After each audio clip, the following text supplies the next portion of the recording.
ఈ తొక్కిసలాటలో 9 మంది ప్రాణాలు కోల్పోవడంతో కాశీబుగ్గ ఆలయాన్ని మూసేశారు పోలీసులు. దేవాదాయ శాఖ మంత్రి ఆనం రామనారాయణ రెడ్డి ఆలయాన్ని పరిశీలించి బాధితులను పరామర్శించారు. తొక్కిసలాట ఘటనపై విచారణ కోసం ఒక కమిటీ ఏర్పాటు చేసింది ప్రభుత్వం. బాధితులకు ఆర్థిక సాయాన్ని ప్రకటించింది.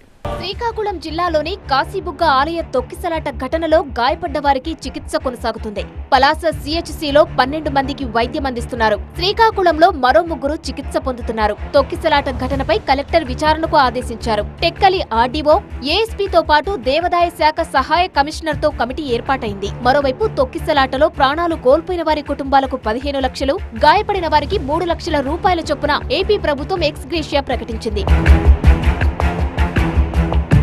తొక్కిసలాట జరిగిన కాశీబుగ్గ వెంకటేశ్వర స్వామి ఆలయాన్ని పరిశీలించారు దేవాదాయ శాఖ మంత్రి ఆనం రామనారాయణ రెడ్డి. ప్రమాదంపై అధికారులను అడిగి తెలుసుకున్నారు. అనంతరం ఆసుపత్రిలో చికిత్స పొందుతున్న బాధితులను పరామర్శించారు. కాశీబుగ్గ తొక్కిసలాట ఘటన దురదృష్టకరమన్నారు మంత్రి ఆనం. ఎవరి పొరపాటు ఉందని వెతకడం కంటే మళ్లీ ఇలాంటి ఘటనలు జరగకుండా చర్యలు తీసుకోవడం ముఖ్యమన్నారు. త్వరలోనే ఓ అడ్వైజరీ కమిటీ వేయబోతున్నామన్నారు. అన్ని ఆలయాలు ఈ ఆలయంతో పాటు ఈ రాష్ట్రంలో స్వంతంగా నిర్మాణం చేసుకున్న ఆలయాలు, ఇంకా నిర్మాణంలో ఉన్న ఆలయాలు ఎవరెవరు చేస్తున్నారు, ఏ విధంగా చేస్తున్నారు, వాటన్నిటినీ ఒక ప్రత్యేక జాబితాగా తయారు చేసి ఆ జిల్లాల అధికారుల దగ్గర, దేవాదాయ శాఖ అధికారుల దగ్గర, జిల్లా కలెక్టర్ దగ్గర ఆ నివేదికని ఉంచాలి అనేటువంటి దానిలో ఒక ప్రయత్నం కొనసాగించాలని ఇప్పుడే అనుకోవడం జరిగింది. తొక్కిసలాట ఘటనపై ఆలయ నిర్వాహకుడు హరిముకుందా పాండా కన్నీళ్లు పెట్టుకున్నారు.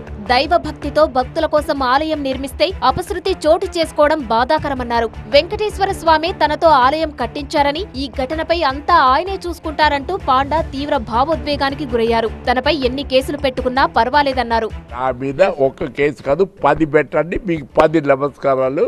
నా మీద 10 కేసులు పెట్టండి, వెళ్ళండి. శ్రీనివాసుడు కట్టారు, నాకు సంబంధం లేదయ్యా. ఇటు ఆసుపత్రిలో చికిత్స పొందుతున్న క్షతగాత్రులను వైసీపీ నేతలు బొత్స, సీదిరి అప్పలరాజు, తమ్మినేని సీతారాం పరామర్శించారు. పోలీస్ బందోబస్తు పెడితే ఈ ఘటన జరిగేదా అని ప్రశ్నించారు. ఘటనపై పూర్తి స్థాయిలో దర్యాప్తు జరగాలని డిమాండ్ చేశారు. సిట్టింగ్ లేదా రిటైర్డ్ జడ్జితో విచారణ జరగాలన్నారు విపక్ష నేతలు.